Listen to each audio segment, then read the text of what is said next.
دیکھو مجھے قرآن دیا گیا ہے اور قرآن ہی کے مثل اس کے ساتھ کچھ اور بھی دیا گیا ہے. کیا بات ہے، کیا بات ہے بھائی، واہ واہ واہ. یعنی جو کچھ متن کتاب ہے، متن کے ساتھ ساتھ جو شرح ہے، تفسیر ہے، بیان ہے، وہ ہمیں اللہ نے خود عطا کیا ہے. اس حدیث اور اس آیت کی موجودگی میں ایک مسئلہ تو یہ بالکل روشن ہونا چاہیے کہ کوئی یہ جرأت نہ کرے، یہ جسارت نہ کرے کہ حدیث پیغمبر کی قدر و قیمت کو کم کرے. جو بعض حضرات خود کو اہل قرآن کہتے ہیں، وہ کہتے ہیں حدیث کی کوئی حیثیت نہیں ہے. یہ حدیث کے لیے کہنا کہ حدیث کی کوئی حیثیت نہیں ہے تکذیب قرآن ہے. یہ خود قرآن کو جھٹلانا ہے. حدیث کی فی الحقیقت و فی الواقع و فی الاصل اہمیت ہے. ہر وہ کلام جو ثابت ہو جائے کہ پیغمبر نے کہا ہے، اس کی قدر و قیمت قرآن کی آیت سے کم نہیں ہے. ہر وہ جملہ جو ثابت ہو جائے کہ پیغمبر نے کہا ہے، یہ نہیں کہ محدثین دعویٰ کریں کہ پیغمبر نے کہا ہے، ورنہ وہ بھی لاکھوں کی تعداد میں ہیں، لاکھوں کی تعداد میں جو حضور نے نہیں کہا اور حضور کی طرف نسبت دی گئی. وہ ایک تاریخ کا المیہ ہے، تاریخ اسلام کا اور ثقافت ملت اسلامیہ کا ایک المیہ ہے. لیکن ہاں وہاں وہ حدیثیں بھی ہیں جو صحیح السند ہیں اور جو پیغمبر صلی اللہ علیہ وآلہ وسلم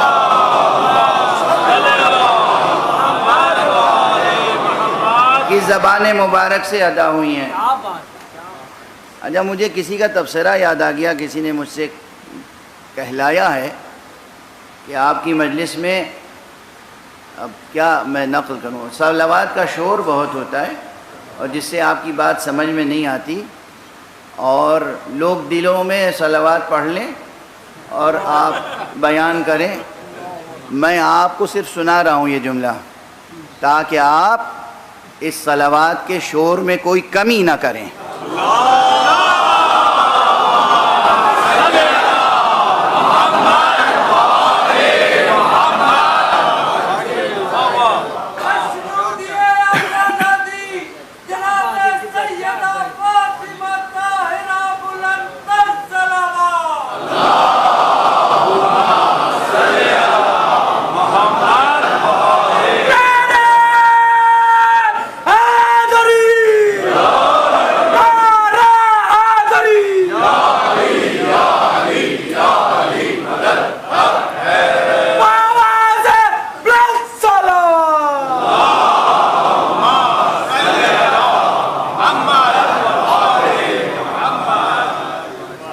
آپ کو صلوات اچھی، جسے صلوات اچھی نہ لگتی ہو، صلوات سننا پسند نہ ہو، صلوات جس کے کانوں پہ بار ہو، وہ میری مجلس نہ سنیں.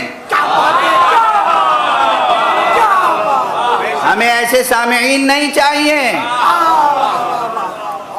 خامخواہ زحمت نہ کریں، مشقت نہ اٹھائیں.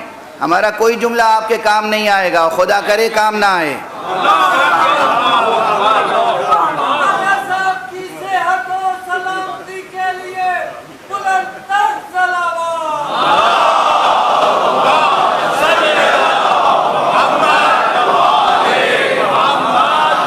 یہ صلوات ہی تو مجلس کی زینت ہے.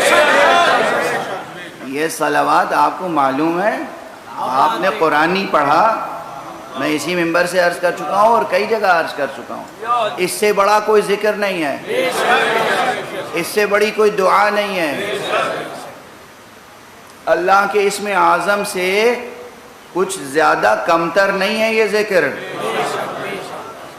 خود قرآن مجید اگر آپ پڑھتے ہوں، اگر توفیق ہوئی ہو یا توفیق ہو جائے تو پڑھ لیجئے گا کہ اس صلوات کا کیا رتبہ ہے. میں پڑھ چکا ہوں، پھر مکرر عرض کر رہا ہوں کہ اللہ اللہ اللہ ہے بھائی. اللہ ہے، اللہ خالق ہے، اللہ مالک ہے، وہ مبدی ہے، وہ معید ہے، وہیں سے آئے ہیں، وہیں پلٹ کے جانا ہے. اسی نے سب کچھ دیا ہے، وہی حساب لے گا اور وہی انعام دے گا نیکیوں پر، وہی سزائیں دے گا خطاؤں پر۔ اس نے اپنی تمام عظمتوں کے ساتھ احکامات دیے ہیں، نماز پڑھو، روزہ رکھو، حج پہ جاؤ، زکوٰۃ دو، صدقہ ادا کرو، سچ بولو، جھوٹ سے پرہیز کرو، گناہوں سے پرہیز کرو۔ تمام احکام اس نے حاکم کی حیثیت سے دیے ہیں۔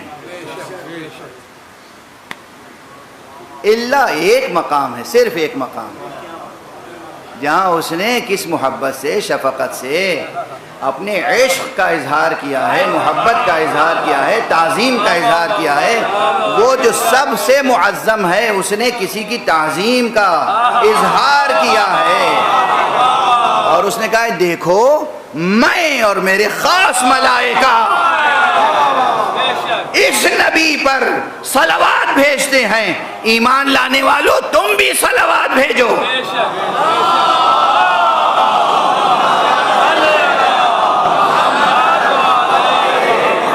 اور صرف صلوات نہیں، اس نبی کے سامنے اس طرح سر تسلیم خم کرو کہ اطاعت کا حق ادا ہو جائے۔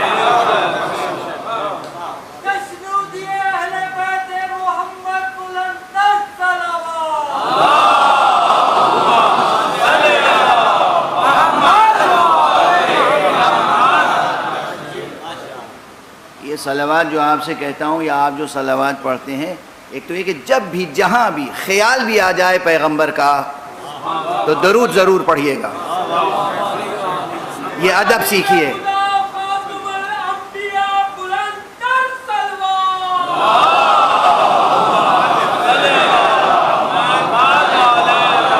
یہ ادب سیکھیے، یہ ادب سیکھیے، یہ نسبت، یہ رشتہ قائم کیجئے۔ آپ ڈرائیو کر رہے ہیں، آپ کہیں آفس میں بیٹھے ہیں، آپ کوئی کام کر رہے ہیں، کوئی کھیت میں مزدوری کرنے والا مزدوری کر رہا ہے، کوئی کہیں کچھ کام کر رہا ہے، کوئی یونیورسٹی میں پڑھا رہا ہے، کوئی ایوان حکومت میں بیٹھا ہے، اگر حضور کا خیال آ جائے تو زبان پہ صلوات آنی چاہیے۔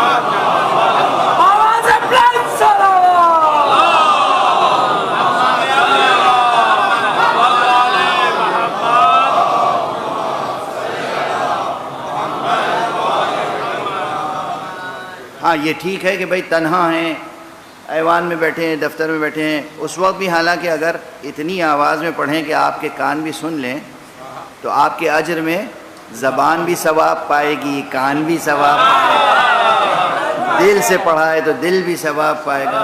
آپ کو معلوم نہیں ہے ثواب کی حقیقت بھی کیا ہے۔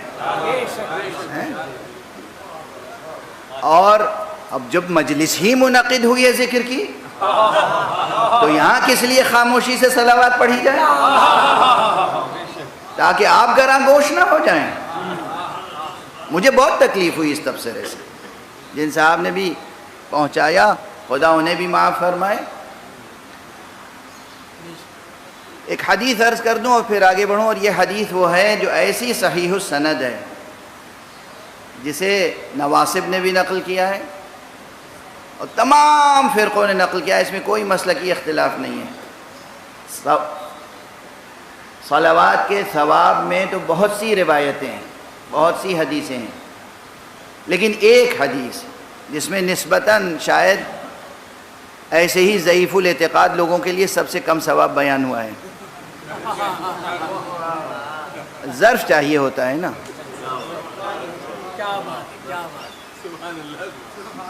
ہمیں بڑے بوڑھوں سے سنا ہے، بزرگوں سے سنا ہے کہ جو کم ظرف ہو اسے اگر کوئی بہت بڑی نعمت ملنی ہو، اچانک مل جائے تو ویسے ہی وہ ختم ہو جاتا ہے، ہلاک ہو جاتا ہے، ظرفیت نہیں ہوتی، سنبھال نہیں سکتا دولت۔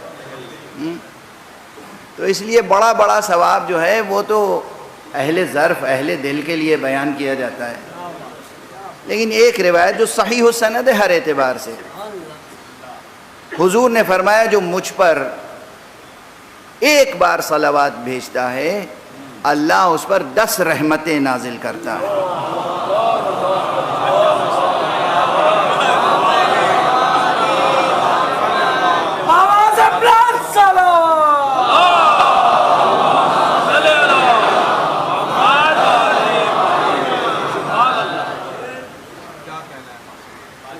سب نے غور سے سن لیا نا؟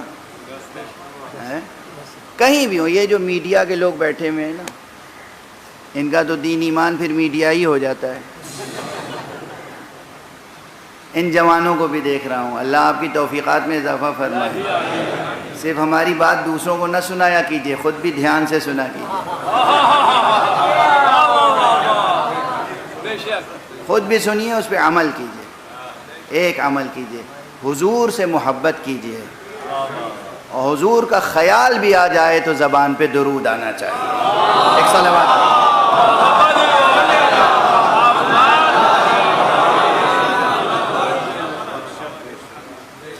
یہ تو درمیان میں بات آ گئی تھی، چونکہ بہرحال جتنی بار میں حضور کا تذکرہ کروں گا، آپ صلوات بھیج رہے تھے اور غیر منظم سی صلوات تھی، کسی نے دھیرے سے بھیجی ہو، کسی نے زور سے بھیجی ہو، کسی نے یہاں سے صلوات بھیجی، کسی نے تو میں نے چاہا کہ پھر اس موضوع پر ہی گفتگو کر لوں۔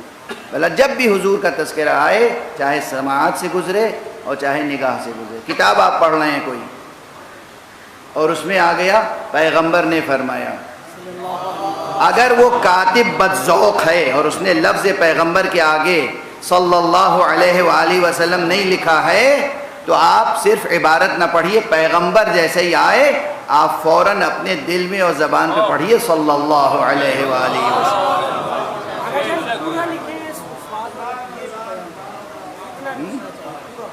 اسلامی کتابیں پڑھنے کا ادب ہے، وہ علم تبھی منتقل ہوگا جب شہر علم سے وفاداری ہو۔ بس اب گفتگو کو مختصر کروں، اللہ نے کتاب نازل فرمائی پیغمبر پر صلی اللہ علیہ وآلہ وسلم، اور پھر انہیں کتاب کی پوری تفسیر عطا فرمائی، اور انہیں مأمور فرمایا کہ آپ لوگوں کے سامنے بیان کریں، اور حضور نے کہا کہ اوتیت الکتاب ومثلہ معہ، یا اوتیت القرآن ومثلہ معہ، یہ قرآن اور اسی قرآن جیسا ذخیرہ علم مجھے ساتھ ساتھ عطا کیا گیا ہے۔ یہ تب ہے جب ہم مثلہ کو صرف تفسیر قرآن لفظی تک محدود رکھیں،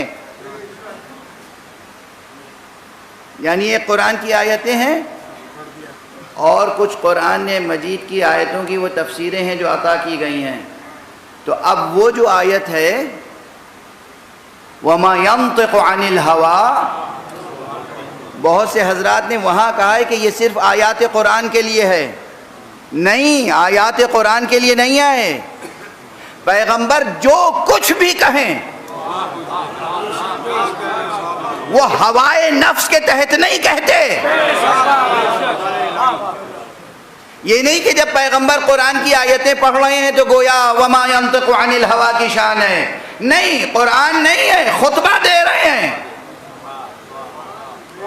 راستہ چل رہے ہیں، کسی سے مزاح کر رہے ہیں، کسی سے محبت کا اظہار کر رہے ہیں، کسی کی زجر و توبیخ کر رہے ہیں، کسی کو بٹھا رہے ہیں، کسی کو بزم سے اٹھا رہے ہیں۔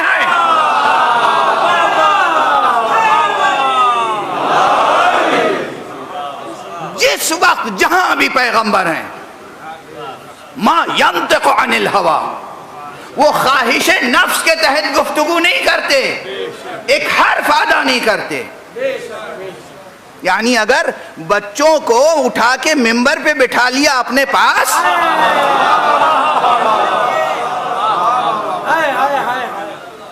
اور مجمع سے کہا پہچانو یہ کون ہے، تو یہ صرف ہوائے نفس نہیں ہے، یہ محبت پدرانہ نہیں ہے، یہ نہیں ہے کہ آپ نانا ہیں تو نواسوں کی تعریف کر رہے ہیں، ان لبوں پر مہر لگی ہوئی ہے وما ينطق عن الہوا ان هو الا وحی یوحی، ہر کلام آپ کا اسی مقام سے ہے۔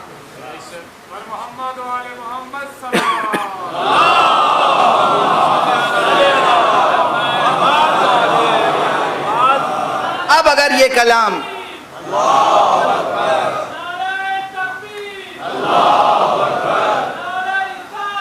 یا رسول اللہ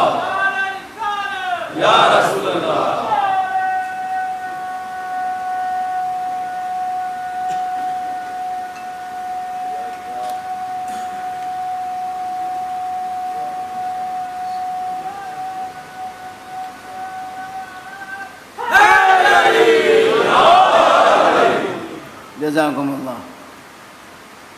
اب یہ جو فقرہ ہے کہ اوتی الا و انی یا اننی اوتیت الکتاب یا اوتیت القرآن و مثلہ معہ، یہ مثلہ معہ، اس کی ایک تشریح کو یہ کرنا چاہے تو کر سکتا ہے، کوئی رکاوٹ نہیں ہے کہ ہمیں اللہ نے قرآن عطا کیا ہے اور ایک قرآن کا مثل ہے جو اس کے ساتھ ساتھ عطا کیا ہے۔ اگر کوئی یہ تفسیر کرے، یہ تعبیر کرے تو بیجا نہیں ہے، محتمل ہے، ممکن ہے، مؤید ہے، مگر اس وقت چونکہ بات تفسیر و تعویل کی ہے اس لیے ہم وہیں تک محدود رہتے ہیں کہ یہ دراصل تفسیر ہے تو ہے نا۔ بہرحال اللہ نے عطا فرمایا یہ پورا قرآن جو کتاب علم ہے، کتاب نور ہے، کتاب رشد ہے، کتاب ہدایت ہے اور جامع ترین کلام ہے جو اللہ کی طرف سے نازل ہوا ہے، یہ اور پھر اس جیسا اور یہ سب کچھ مل کے بنتا ہے مدینۃ العلم۔ وقت نہیں ہے نا تو میں پھر اس زبان میں بات کر رہا ہوں جو ممبر کی زبان ہے اور جو وہی سمجھ سکتے ہیں جو ممبر سے فیض اٹھاتے ہیں، اور جو ممبر سے فیض نہیں اٹھاتے وہ اگر نہیں سمجھ پاتے تو ان کی مجبوری ہے۔ ہمارے اس ممبر کی ایک تاریخ ہے، یہ ممبر ہم نے ہمارا خود ساختہ پلیٹ فارم نہیں ہے، یہ ممبر بھی شبیہ ہے کسی ممبر کی۔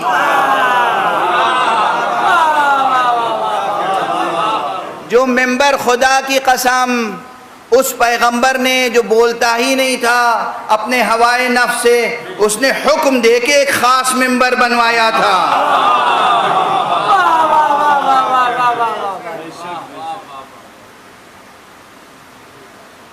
اور اس وقت سے لے کر جس نے اس ممبر سے استفادہ کیا اور آج تک جو ممبر کے کلچر سے جڑے ہوئے ہیں، جو ممبر کی تہذیب سے جڑے ہوئے ہیں، جو ممبر کی روایت سے جڑے ہوئے ہیں، یہ ایک ایک فقرہ نا یہ ایک ایک مفہوم رکھتا ہے، ایک ایک بحث ہے۔ وہ یہ سمجھ سکتے ہیں کہ یہ قرآن اور جو کچھ قرآن کے ساتھ قرآن جیسا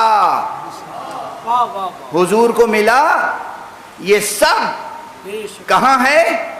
اس سب کے پیش نظر خدا نے حضور نے فرمایا نا کہ انا مدینۃ العلم، میں ہوں شہر علم۔ اب قرآن ہے کہاں؟ شہر علم میں۔ قرآن کے ساتھ جو مثلہ معہ ہے وہ کہاں ہے؟ مثلہ معہ کہاں ہے؟ وہی شہر علم میں۔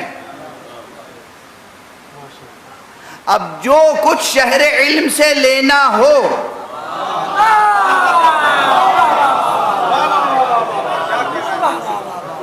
تو حضور نے فرمایا انا مدینۃ العلم وعلی بابها، اور علی اس کے در ہیں۔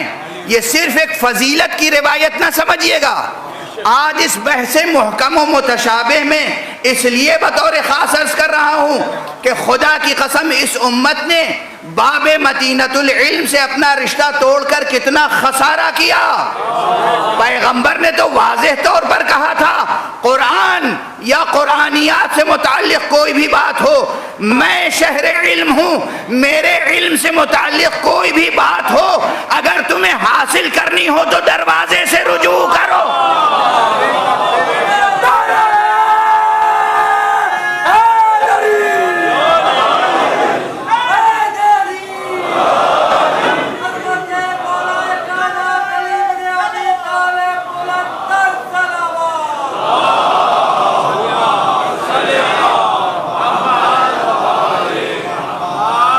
اب آپ غور فرمائیے گا جو میں نے عرض کیا، یعنی یہ انا مدینۃ العلم وعلی بابها یہ صرف ایک مولا علی کی منقبت نہیں ہے، تعریف نہیں ہے، ستائش نہیں ہے، واہ واہ سبحان اللہ شاباش نہیں ہے، قیامت تک امت کے لیے ایک اصول فراہم کیا گیا. رسول اللہ نے بتا دیا, اللہ نے مجھے قرآن دیا, اللہ نے مجھے قرآن کی تفسیر دی, میں ہو گیا شہر علم. اب اس شہر علم کی کوئی بھی بات تمہیں دریافت کرنی ہو تو باب شہر علم سے دریافت کرنا.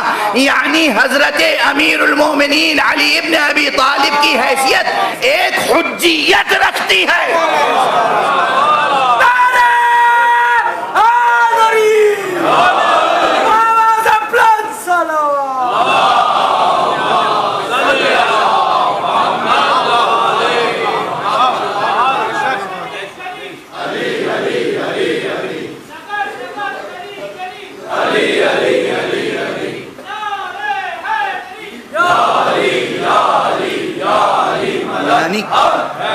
یعنی کیا ستم ہے, ہم تفسیر کی کتابیں کھولتے ہیں, کوئی بھی ہو.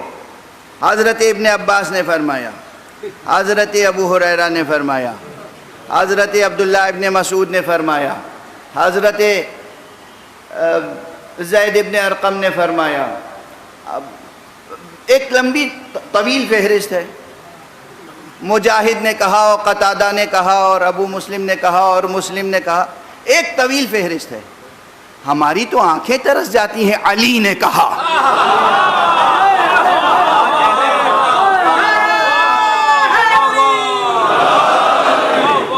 یہ قال علی سب سے کم کیوں ہو گیا؟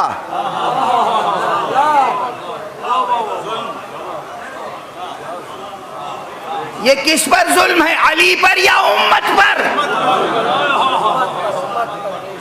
یہ کس پر ظلم ہے, امت پر یا قرآن پر؟ یہ کس پر ظلم ہے, خود قرآن پر اور رسول پر؟ اور سارا ظلم پلٹ کے آتا ہے کس پر؟ ظالم پر. قرآن پہ بھی ظلم کیا آپ نے, رسول پہ ظلم کیا آپ نے, علی پہ ظلم کیا آپ نے. خسارے میں کون رہا؟ آج تک آیتیں متشابہ کی متشابہ رہ گئی.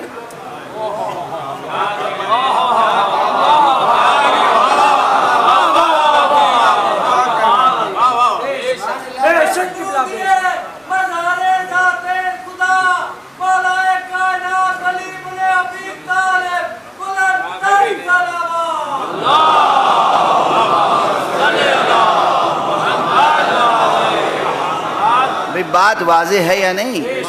یہ حدیث سنی ہوگی آپ نے بارہا کہ انا, حضور نے فرمایا انا مدینۃ العلم وعلی بابها, میں شہر علم ہوں, علی اس کے در ہیں. اس کے معنی بس یہ سمجھے جاتے ہیں کہ اس میں حضرت علی کی بڑی فضیلت ہے کہ آپ کے پاس بہت علم تھا, بس یہ رخ. بات صرف اتنی نہیں ہے کہ آپ کے پاس بہت علم تھا اور آپ کی فضیلت ہے. بات یہ ہے کہ ہمیں حکم ہے اس میں گویا کہ علم لینا ہے تو جاؤ علی کے پاس. علوم ختم نبوت, علوم قرآن, علوم سماویات جو کچھ حاصل کرنے ہیں میں بتا رہا ہوں, رسول فرمایا میں بتا رہا ہوں کس سے ملیں گے. یعنی یہاں پر ذات گرامی علی مرتضیٰ کی ایک حجیت مستحکم ہوئی کہ کسی کا بھی قول نقل کریں, کسی اور کے لیے یہ آیت دکھا, یہ روایت دکھا دیجئے, اس جیسی کوئی روایت دکھا دیجئے, اس جیسی کوئی روایت دکھا دیجئے جسے کسی کی شخصیت کی حجیت قائم ہوتی ہو. لیکن یہ روایت حضرت علی کی شان میں ہے تو تنہا علی ہیں جو حجت ہیں بعد مصطفیٰ. بعد مصطفیٰ سب کا احترام اپنی جگہ, پڑھے لکھے تھے ہم مانتے ہیں, پڑھے لکھے ہونے پہ تھوڑی اعتراض ہے. کسی کو شعر بہت یاد تھے, ٹھیک ہے, بہت اچھی بات ہے. کسی کو انصاب کا علم تھا, بہت اچھی بات ہے. کسی کو لغت کا علم تھا, بہت اچھی بات ہے. سب میں خوبیاں تھیں, ہم کسی کی خوبی کے منکر نہیں ہیں. غلط فہمیاں نہ پیدا ہوں. ہم کسی کے نہ احترام میں کمی لانا چاہتے ہیں, نہ ہم کسی کی خوبی کے منکر ہیں, نہ کسی کے فضل و کمال کے منکر ہیں. سب کے پاس خوبیاں ہوں گی, مگر اللہ اور رسول کی طرف سے حجیت کسی کو حاصل نہیں ہے۔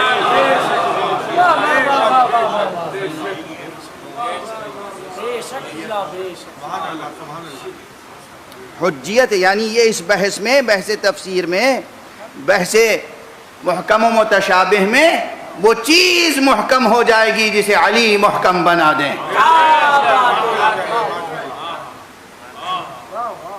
اور اسی لیے جو ایک جملے میں کچھ بات کہہ دوں اور پھر کل اور پرسوں انشاءاللہ گفتگو کو اور زیادہ جسے کہتے ہیں کہ منظم کر کے وہ کسی نتیجے تک پہنچانے کی کوشش کروں گا کہ اب ہم جب تمام احادیث کے سرمایے پہ نظر ڈالتے ہیں اور بطور خاص وہ حدیثیں جو تفسیر سے متعلق ہیں، جو آیات کے مضامین کو روشن کرتی ہیں، بتاتی ہیں کہ اس آیت میں کیا ہے، تو ہم دیکھتے ہیں ساری دنیا کے اقوال ہیں۔ ایک طرف کچھ کتابیں ہیں جس میں ساری دنیا کے اقوال ہیں، اللہ علی ڈھونڈنے سے نہیں نظر آتے،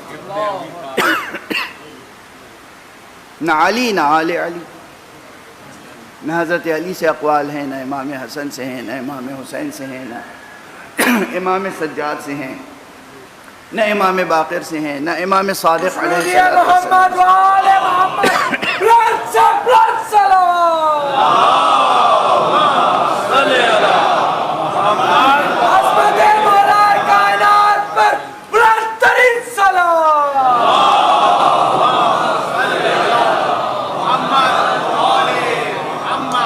اور ایک طرف ایک ذخیرہ ہے جو اہل بیت سے روایتوں کا ذخیرہ ہے، جہاں ہے قدم قدم پر، اور زیادہ تر اس میں حضرت امام صادق و امام باقر سے روایتیں ہیں، لیکن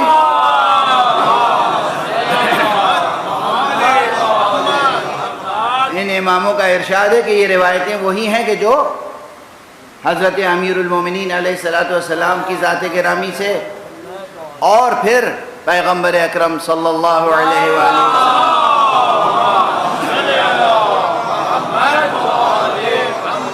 اس میں بہت کچھ تفسیر کے نام پر موجود ہے۔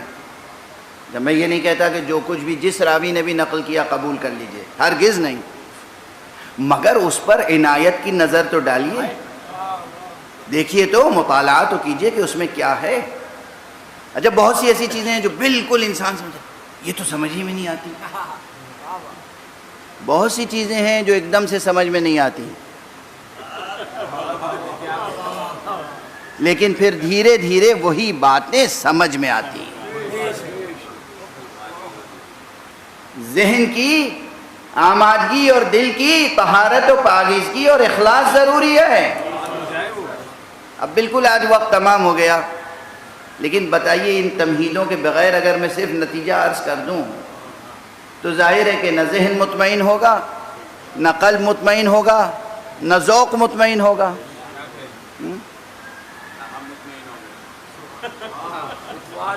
تو یہ تمام تمہیدات و مقدمات ضروری ہیں کہ عرض کیے جائیں۔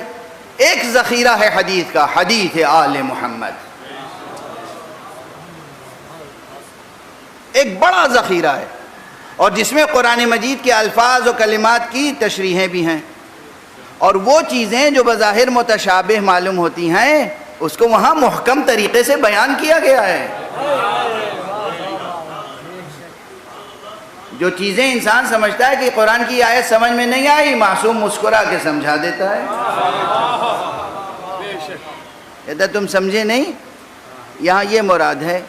اور ایک سلسلہ ہے آیات کا، بہت سی وہ چیزیں جس میں حضرات گم ہیں، بہت سی قسمیں جو کھائی گئیں، مثلا بس مثال کے طور پہ والتین والزیتون وطور سینین وہذا البلد الامین۔ اب تین سے کیا مراد ہے، زیتون سے کیا مراد ہے، طور سینین سے کیا مراد ہے، بلد امین سے کیا مراد ہے؟ لا اقسم بهذا البلد وانت حل بهذا البلد ووالد وما ولد، یہ بلد سے کیا مراد ہے، اور یہ والد سے کیا مراد ہے، اور یہ ولد سے کیا مراد ہے؟ والشمس وضحاها والقمر اذا تلاها، کیا یہی ظاہری شمس اور یہی ظاہری قمر مراد ہے، یا اس کے علاوہ بھی کوئی حقیقت مراد ہے؟ والصافات صفا فالزاجرات زجرا فالتالیات ذکرا. اس میں صافات سے کیا مراد ہے، زاجرات سے کیا مراد ہے، تالیات سے کون مراد ہے؟ کتنی قسمیں ہیں، کتنے کلمات ہیں جن میں مفسرین میں واضح اختلاف ہے. مفسرین میں اختلاف کیوں ہے؟ اس لیے کہ وہ ان کے لیے متشابہ ہے. اور مثلا بسم اللہ الرحمن الرحیم عم یتساءلون عن النبأ العظیم الذی هم فیہ مختلفون. یہ آپس میں کس چیز کے بارے میں سوالات کر رہے ہیں؟ کیا نبأ عظیم کے بارے میں، جس میں یہ اختلاف کا شکار ہیں؟ تو یہ نبأ عظیم کیا ہے؟ کتنے سوالات ہیں. ہمارے لیے تو یہ چیز علم نشرہ ہو جاتی ہے جب معصوم کہتے ہیں کہ دعا پڑھو اور جب مولا علی پہ درود بھیجو تو اس طرح بھیجو اللہم صل علی علی امیر المؤمنین عبدک و ولیک و اخی رسولک و حجتک علی خلقک و آیتک الکبریٰ والنبأ العظیم. بابا سے بلند سلام.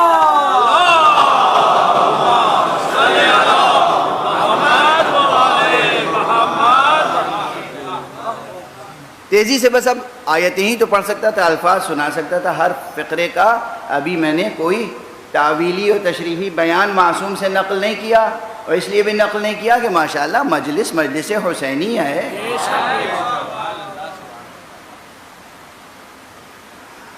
خدا کی قسم فرش عزائے مجلس پر بیٹھنے والے اور فضائے مجلس میں سانس لینے والے اور ممبر کی روایت سے جڑے ہوئے رہنے والے، ان کے اوپر بہت سے وہ اسرار منکشف ہیں جو دوسروں کے ہاں علماء اعلام جس سے محروم ہیں.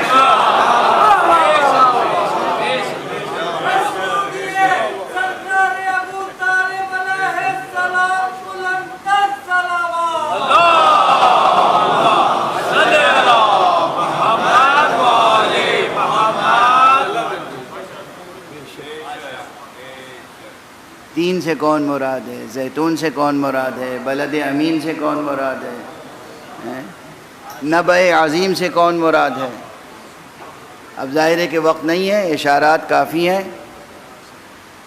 تو محکم اور متشابہ کی بحث کتنی ہی کر لیں مفسرین، یہ بحث نتیجہ خیز، تشفی بخش اور یقین آور ہو نہیں سکتی جب تک کہ باب مدینۃ العلم تک نہ پہنچے. علی تمہاری ضرورت ہیں، علی اس امت کی ضرورت ہیں، علی قرآن کی ضرورت ہے، علی تفسیر کی ضرورت ہے. یہ علی ہیں جو خاموش رہیں تو خود قرآن نظر آتے ہیں، اور قرآن اگر بولتا ہوا سامنے آ جائے تو سوائے علی کے کوئی اور متمثل نہیں ہوتا. علی ہیں. یہ پوری جو بحث محکم و متشابہ کی ہے، یہ قدم قدم پر یاد دلاتی ہے، احساس دلاتی ہے ضرورت معصوم کی. معصوم درکار ہے. معصوم کون؟ اب بس ایک، اب معصوم کی تفسیر و تشریح میں بہت سی باتیں ہیں. ہم تو معصوم بس اسے جانتے ہیں جس کے علم کا سرچشمہ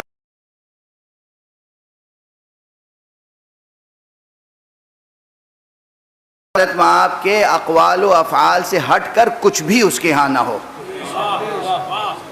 دنیا بھی اسے دی جائے اس شرط پر کہ کسی اور کے بھی رویے کو اختیار کر لیجئے تو وہ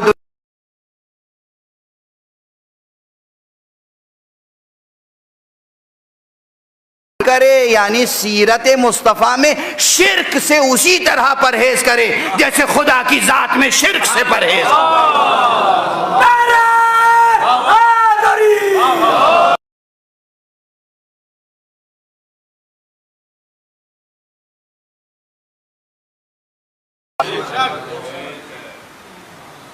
کربلا کا بھی یہی فلسفہ ہے، اور کوئی فلسفہ نہیں ہے کربلا کا. بہت زیادہ زحمتیں نہ فرمائیں کہ اس کی سیاسی تفسیر کریں اور اقتصادی تفسیر کریں اور قبیلہ وارانہ ذہنیت کے تحت تفسیر کریں. نہیں، ایسا نہ کریں. کربلا کی اساس توحید ہے، توحید باری تعالی. اللہ ہے اور بس اللہ حسین کے ہے اور بس حسین کے سامنے اور حسین والوں کے سامنے. یہ جملہ اسی طرح تھوڑی محفوظ رہ گیا تاریخ میں. بیٹا ہے تو پوچھتا ہے کیا ہم حق پر نہیں ہیں، اور بھتیجا ہے تو پوچھتا ہے کیا ہم حق پر نہیں ہیں. اور یہ چھوٹے چھوٹے مکالمے تاریخ میں آخر کیوں ثبت ہو گئے؟ یہ خود تاریخ کا معجزہ ہے کہ مکے اور کربلا کے راستے میں حضرت علی اکبر نے دریافت کیا بابا سے. جب یہ کہتے ہوئے سنا انا للہ و انا الیہ راجعون، تو بیٹا تھا، بیٹا. اور وہ بھی کون بیٹا؟ علی اکبر. برابر بابا کے رہوار کے برابر چل رہے تھے. دیکھا کہ بابا نے ایک مرتبہ کہا انا للہ و انا الیہ راجعون. کہا بابا یہ اس وقت کلمہ استرجاع بیان کرنے کا کیا موقع ہے؟ یہ مکالمہ تاریخ میں کیوں محفوظ ہے؟ اور سینکڑوں نہیں، ہزاروں نہیں، لاکھوں بار دہرایا جاتا ہے اور آپ سنتے ہیں اور دہرایا جائے گا، اس لیے کہ اس میں حقیقتیں پوشیدہ ہیں. مولا نے فرمایا ہم حق پر نہ ہوں گے تو کون ہوگا؟ تو کیا فرمایا؟ اذن لا نبالی بالموت، تو پھر ہمیں موت کی کوئی پرواہ نہیں ہے. یہ جوان بیٹے علی اکبر کا جواب ہے. اور جب شب عاشور اصحاب کے درمیان آپ نے خطبہ ارشاد فرمایا ہے اور کہا ہے کہ دیکھو یہ رات کی تاریکی، تم اس رات کو اپنے لیے مرکب بنا لو اور جہاں چاہے چلے جاؤ. یہ جو آیا ہے دشمنوں کا لشکر، یہ صرف میرے خون کا پیاسا ہے، تم سے کوئی تعرض نہ کرے گا، جسے جانا ہو چلا جائے. اور اس کے بعد آپ حضرات سماعت فرماتے رہتے ہیں. اس کے بعد اصحاب نے تقریریں کی. اصحاب سے پہلے سب سے پہلے جس نے تقریر کی ہے وہ کوئی اور نہیں تھا، وہ حضرت ابو الفضل العباس تھے. حضرت عباس نے تقریر کی. بنی ہاشم میں سے سب سے پہلے اور اصحاب میں سے سب سے پہلے حضرت حبیب ابن مظاہر نے تقریر کی. اور پھر کئی اصحاب اٹھے اور اپنی اپنی وفاداریاں ظاہر کی، امام کی نصرت کے لیے اپنے جذبے کا اظہار کیا. جب سب خاموش ہو گئے تو ایک امام حسن کا لال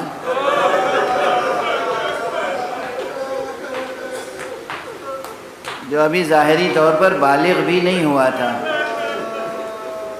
جو رشد و کمال کی ظاہری منزل تک نہیں پہنچا تھا، تاریخ کی لفظیں ہیں کہ لم یبلغ الحلم، بالغ نہیں ہوئے تھے، 13 برس کا سن تھا تقریباً. وہ اٹھے اور اب ظاہر ہے اس کا ترجمہ جو اردو میں ہے وہ ہم اپنے محاورے کے مطابق کر لیتے ہیں کہ چچا جان، امو جان، کیا میرا نام بھی ہے شہداء کی فہرست؟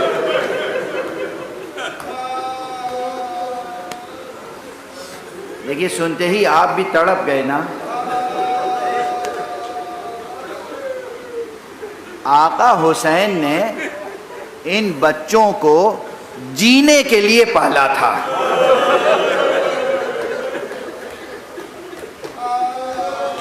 جب امام حسن علیہ السلام کو زہر دیا گیا ہے اور آپ کی شہادت ہوئی ہے تو یہ بچے بہت چھوٹے تھے. کوئی 2 برس کا تھا، کوئی 2.5 برس کا تھا، کوئی 1 برس کا تھا، کوئی 3 برس کا تھا. اس لیے کہ واقعہ کربلا امام حسن کی شہادت کے تقریباً 10 برس بعد ہوا ہے، 10 یا 11 برس بعد. تو یہ بچے سب کے بارے میں آقا حسن نے امام حسین کو ذمہ داری دی تھی، اور اس کے بعد سے امام حسین ہی ان کے والد بھی تھے، ان کے بابا بھی تھے والد کی جگہ۔ تو آقا حسین نے ان بچوں کو، بھتیجوں کو جینے کے لیے پالا تھا۔ جسے جینے کے لیے پالا ہے اور ابھی وہ بالغ بھی نہیں ہوا ہے، وہ پوچھ رہا ہے کہ امو جان میرا نام بھی مرنے والوں میں ہے یا نہیں؟ کیا گزر گئی آقا حسین کے دل پر؟ سماعت فرمائے، کہا ہاں بیٹا قاسم، پہلے یہ تو بتاؤ کہ موت تمہیں کیسی لگتی ہے؟ خدا کی قسم موت کے تعلق سے دنیا بھر کا ادب ایک طرف، اور اس عصمت زادے کا، اس امام زادے کا ایک جملہ، احلا من العسل، موت تو ہمیں شہد سے زیادہ شیریں معلوم ہے۔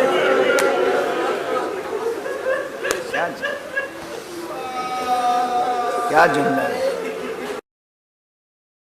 شب عاشور گزر گئی، صبح عاشور نمودار ہوئی، شب بھر جناب قاسم کو مادر گرامی جناب ام فروا نے بھی بہت سجایا سنوارا، خوب پیار کیا، بار بار سینے سے لگایا، اور بس ایک ہی بات کہتی تھی، بیٹا کل امو جان پر بڑا سخت وقت پڑے گا، کل گھمسان کا رن پڑے گا۔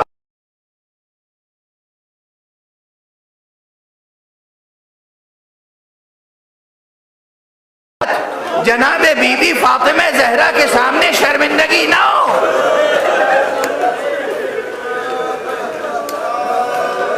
اجرکم علی اللہ۔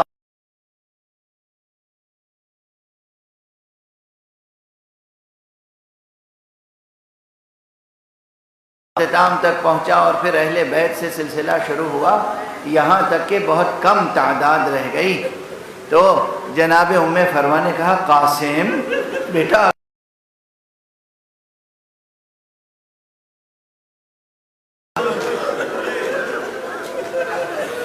ہر ماں اپنے بچے کو موت سے بچانا چاہتی ہے،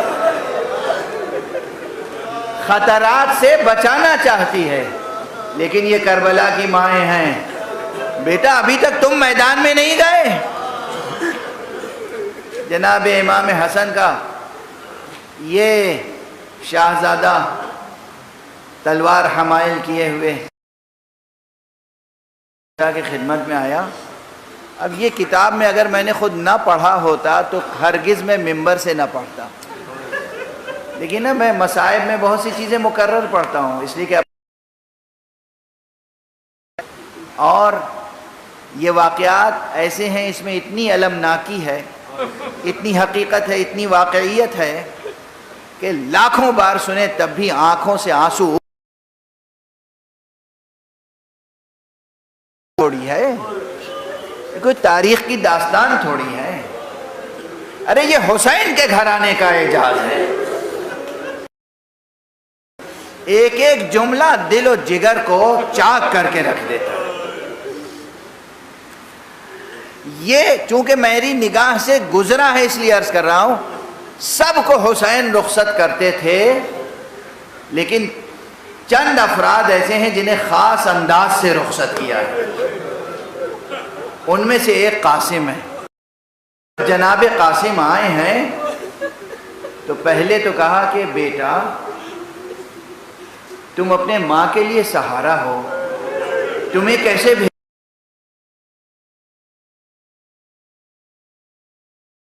اشارہ کہا یہ ماہی نے تو کمر میں تلوار رکھا،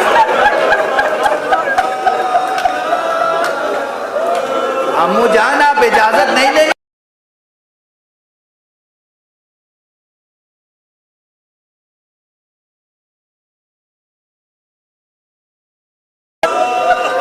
روایت میں بھتیجے کو سینے سے لگایا اور اتنا گریہ کیا کہ ایک غشی ہو گئی زمین پر، ایک طرف حسین ایک طرف قاسم۔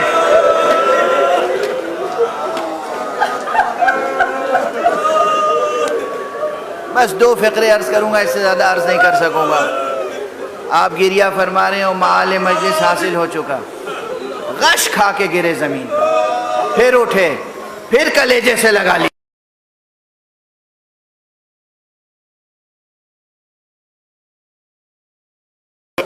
جناب قاسم گئے تو ان کے حسن کا عالم یہ تھا کہ فوج دشمن کے راوی نے کہا ہے ہمیں ایسا لگا جیسے چاند کا کوئی ٹکڑا آ رہا. جب میں ہمیشہ ایک ہی سوال کرتا ہوں، جب دشمن کی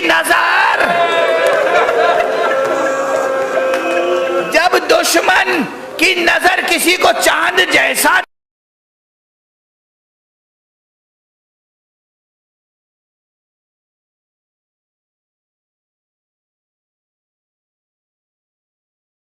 کی نگاہ میں کیسا ہوگا؟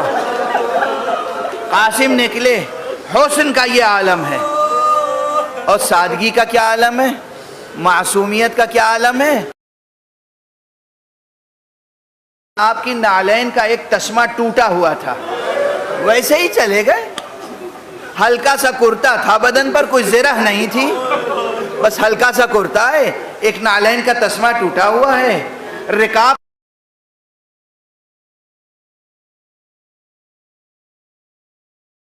گئے، اور پھر بھی بے پناہ جنگ کی. بس اب وقت نہیں ہے کہ میں جنگ بیان کروں. دوسرے ذاکرین ماشاءاللہ شہر کراچی شہر اعزا ہے، مسلسل آپ یہ مصائب سن رہے ہیں. بے پناہ جنگ کی، داد شجاعت دی، بتایا، تاریخ میں درج کیا اس حقیقت کو کہ ابو طالب کے بچے، آل محمد کے بچے کیسے بہادر ہوتے ہیں، لیکن کب تک جنگ کرتے ہیں. اور پھر غداروں سے جنگ، جو اصول جنگ کی رعایت بھی نہیں کرتے. چاروں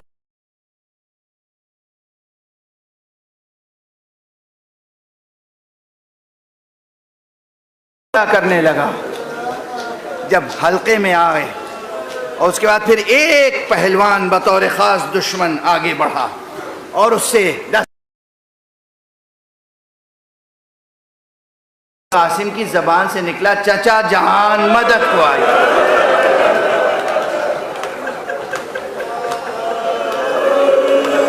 کربلا کے جتنے شہداء ہیں ان میں بس ایک یہ بچہ ہے جس کی زبان سے نکل گیا، چچا جان مدد کو آئی.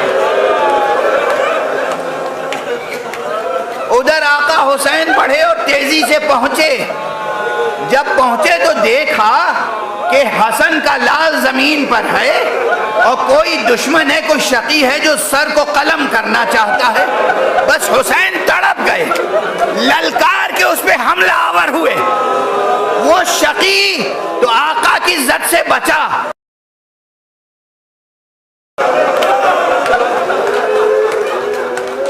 شبیہ لے کر آنا چاہتے ہیں لوگ. بس آخری جملہ کہہ رہا ہوں اس وقت. ادھر کی فوجیں ادھر، ادھر کی فوجیں ادھر، درمیان میں غبار.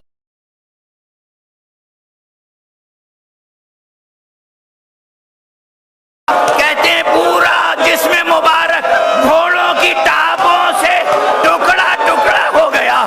اور ایک مرتبہ حسین